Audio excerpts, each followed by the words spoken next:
So I started well. I did a video once called Park Bench Zen, and I wanted to do a follow-up video to that because I'm sat on a bench in a park, and I've been thinking about like evolutionary psychology, which has come up a couple of times in the last few days, a few conversations I've had with people about trauma in the emotions, in the mind and in the body. And one of the things that occurred to me while I was out and about yesterday, went to Liverpool city centre, went to Bromberry Industrial Estate, trying to buy myself a heart rate monitor and some garden shears. I'm going on all these shops and there's like noise and words and people everywhere. Like people are saying words, and then there's words written all over the walls. They're symbols, they all have meaning, and they're all screaming for our attention. The section that I was in, I wanted to read reviews for different heart rate monitors, so I had to stand there. So I get my mobile phone out. It's important I get the right one. It's important I make a good purchase so that I don't have to spend another hour coming back because I have to change the heart rate monitor. So I don't want to waste more time. So there's stress, there's cortisol. And I'm standing there waiting for my effing phone to load so I can read the reviews of the different, because it's so important that, you know, so I stay healthy, right? This is also I stay healthy.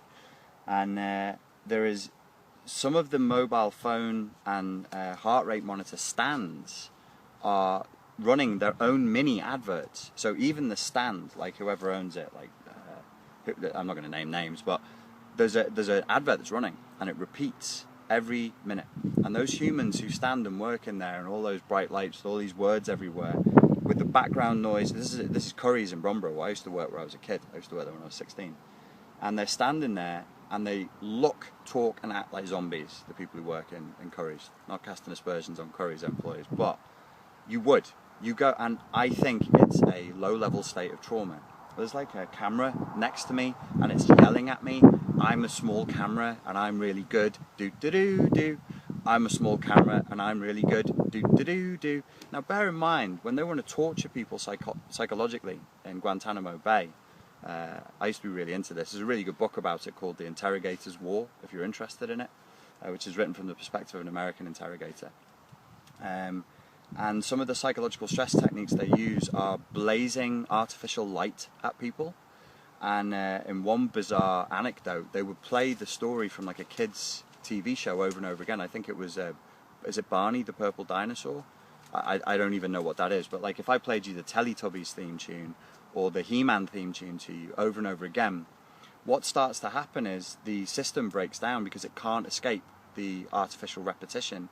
And the typical response to that, this is a bit gory, sometimes I give you gory images so you can realise how important what I'm saying is, the prisoners would tear their own hair out. The only other time that I'm aware of in psychological trauma, because I do occasionally study this stuff, where people tear their own hair out is when they've been accidentally buried alive.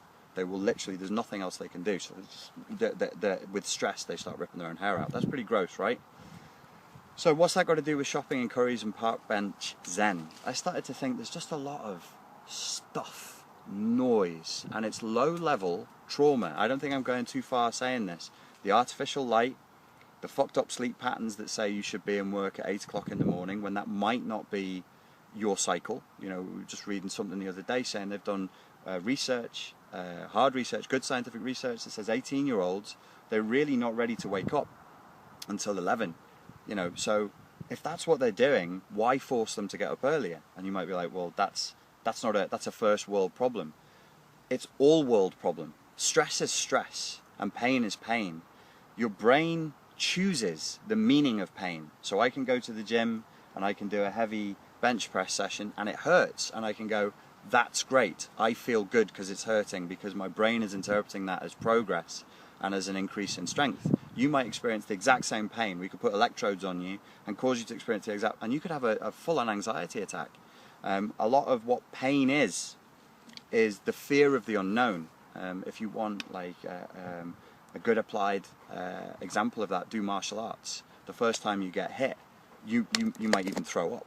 You know, some people, they actually are sick when they get hit. You get certain moves, pressure point techniques, wrist locks.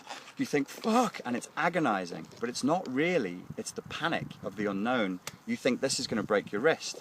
And after you've been doing Aikido or Jiu-Jitsu or BJJ for 5 years, you go like this and you lean into it. You're like, whatever, keep going.